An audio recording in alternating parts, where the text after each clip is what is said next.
Banca disdetta unilateralmente la contrattazione di secondo livello, ma la Fabi annuncia battaglia. Inizia male il nuovo anno dei lavoratori di Veneto Banca. Proprio sul finire del 2012, infatti, l'azienda ha dato notizia della disdetta della contrattazione integrativa aziendale.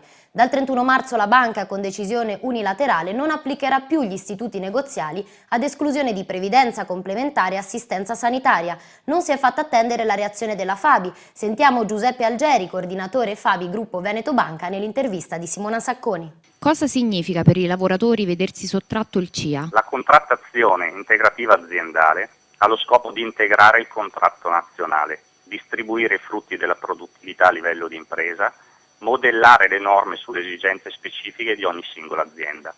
Si tratta di un valore aggiunto in termini di reddito e di migliorie regolamentari che ripagano i lavoratori per il loro impegno e per i risultati raggiunti. La disdetta del CIA è un'offesa per i colleghi che hanno sempre lavorato con impegno e diligenza e crea in essi delusione e sfiducia verso l'azienda. Con la disdetta rischia di venir meno quella sicurezza e serenità garantita da normative quali quelle che riguardano inquadramenti, VAT, part-time, mobilità, tanto per citarne alcune, con pesanti ripercussioni sul rapporto dipendente-azienda. Cosa intende fare la Fabi ora? La Fabi, come peraltro anche le altre organizzazioni sindacali, non si è mai sottratta al confronto con l'azienda. Riteniamo non debba però venir mai meno il rispetto e il riconoscimento del ruolo delle parti.